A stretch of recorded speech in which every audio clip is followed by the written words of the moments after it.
Welcome back to another episode of Organizing Tune-Ups with your host, Jessica Littman, the Organized Mama, where we are breaking down big organizing concepts into small bite-sized chunks you can do every day in your home for 5 to 15 minutes. And we are going to have a discussion right now about going digital.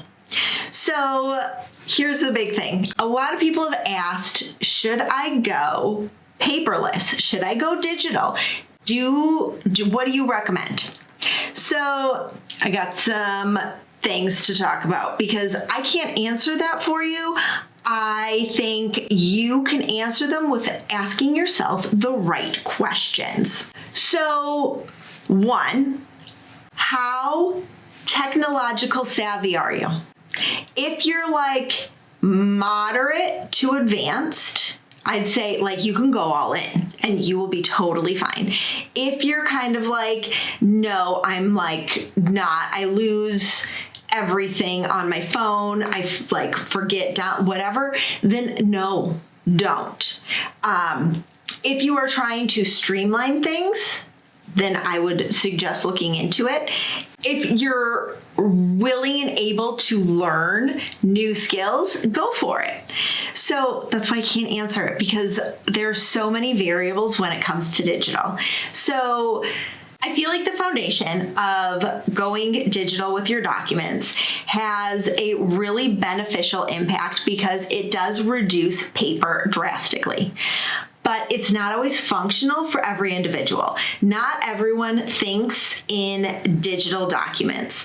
So if you're struggling with some of that, then I would recommend starting slow, doing a couple of digital things and seeing how that works.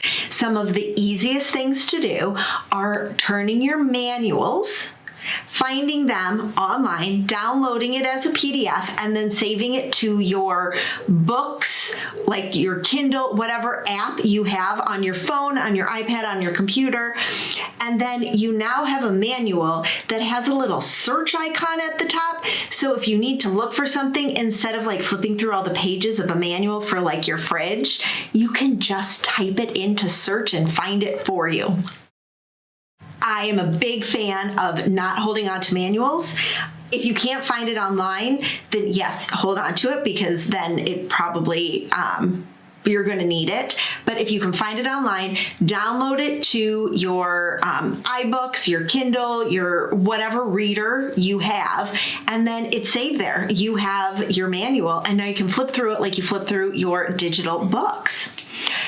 Receipts or medical bills or anything like medical documents can easily be turned into digital documents as well.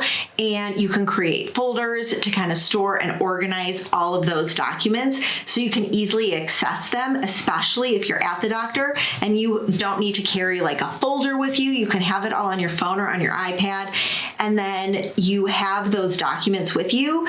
So they're just always there, and you can easily send them to your doctor as well from your phone, your iPad, your device. And then there is no like, oh, we have to copy it, then do I have all the papers? There's no more questioning that. There are some documents that you should not digitize, and those are birth certificates, social security cards, passports. I actually have a list of all of the papers and documents that you should not digitize or have digital and the hard copy in my foolproof plan to paper clutter, which you can get where you're listening to this podcast. So the paper clutter plan basically walks you through how to digitize your items that you find appropriate to be digital, and then what documents you need to file, and then how to file those documents, because there is a thought process to filing the documents. Also creating files on your desktop in order to make things searchable for you with your digital documents. So all of that is included in my paper clutter plan, which you can get where you're listening to this podcast. So, should you go digital? I can't answer that, but you can by deciding how tech savvy are you? How willing are you to learn some new skills? And are you ready for that learning curve? Because there is always a learning curve when you're learning something new. And turning your paper documents into digital documents does take some time. So, if you are ready to dive into the world of digital documents, then I say start with manuals. Start with some of those health documents that you might be able to get online anyways, and then slowly grow your digital documents as you go so you have this basis for learning a new skill.